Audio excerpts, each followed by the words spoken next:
Silence in the face of injustice is betrayal, a truth as old as humanity itself. Introduction: the weight of a closed mouth. There is a kind of silence that is peaceful, the silence of a calm morning, the silence of a sleeping child, the silence of prayer. But there is another kind of silence, a silence that suffocates, a silence that enables, a silence that destroys. It is the silence we keep when we witness wrong being done to another and we look away. That silence is not neutral. That silence is a choice. And that choice, my friends, is a form of betrayal. Silence as complicity. When we stay silent in the face of injustice, we send a message to the oppressor: I will not stop you. We send a message to the victim: you are alone. We send a message to the world: this is acceptable. History has taught us this lesson in blood. The Holocaust was not only carried out by those who held the weapons, it was enabled by millions who stayed silent, who looked away, who convinced themselves it was none of their business. The genocide in Rwanda was fueled not just by hatred, but by the silence of the international community that watched and did nothing. Slavery endured for centuries in part because too many people of conscience chose comfort over confrontation.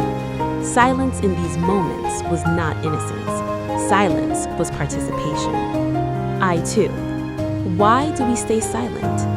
Let us be honest with ourselves, because honesty is the first step toward courage. Why do we stay silent when we see injustice? We stay silent out of fear of retaliation, fear of social exclusion, fear of losing our jobs, our friendships, our standing in the community. The person who sees their colleague being bullied at work fears the bully will turn on them next. The neighbor who watches harassment in the street fears confrontation. The student who sees cheating fears being labeled a troublemaker. Fear is real.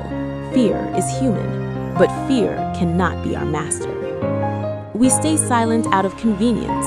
Injustice, when it does not directly affect us, is easy to ignore. It's not my problem, we tell ourselves. Someone else will speak up.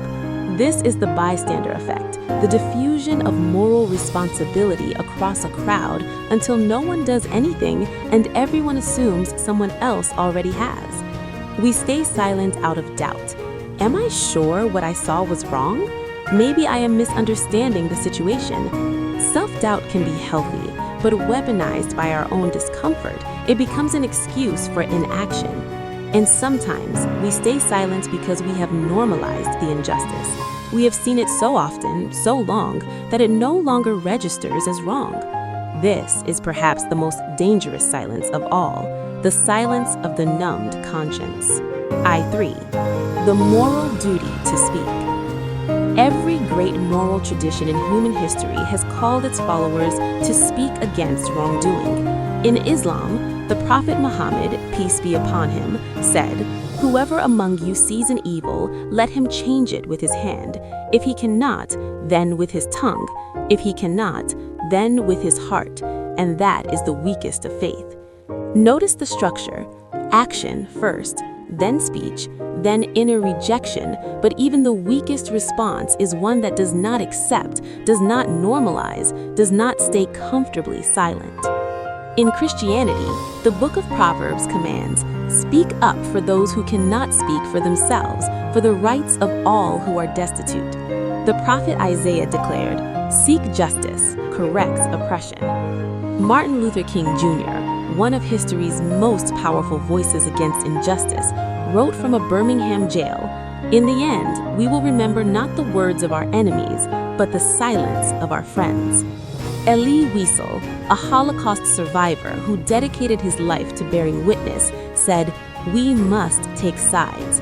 Neutrality helps the oppressor, never the victim. Silence encourages the tormentor, never the tormented." Across cultures, across centuries, across faiths, the call is the same. Do not be silent when silence means betrayal. What speaking up looks like. Speaking up does not always mean standing on a stage and delivering a speech. It does not always mean leading a protest march. Speaking up takes many forms, and all of them matter. It means telling your friend that their joke was racist, even when the room is laughing. It means standing between a bully and their victim, even in a school corridor. It means reporting wrongdoing in your organization, even when the wrongdoer is powerful. It means voting. It means writing. It means organizing. It means telling the truth when silence is more convenient. It means saying that is wrong when wrong is being done. Sometimes speaking up is a whisper in private. Sometimes it is a shout in public. Sometimes it costs nothing. Sometimes it costs everything. But it is always a choice, and it is always the right one. And yes, there are risks. History's great voices of justice faced imprisonment, exile, and death. Nelson Mandela spent 27 years in prison. Malala Yousafzai was shot for speaking up for girls' education. Aung San Suu Kyi spent years under house arrest. These are extreme examples, but they remind us that the cost of speaking truth to power is real, and that some have paid it anyway because they understood that some things are worth more than personal safety.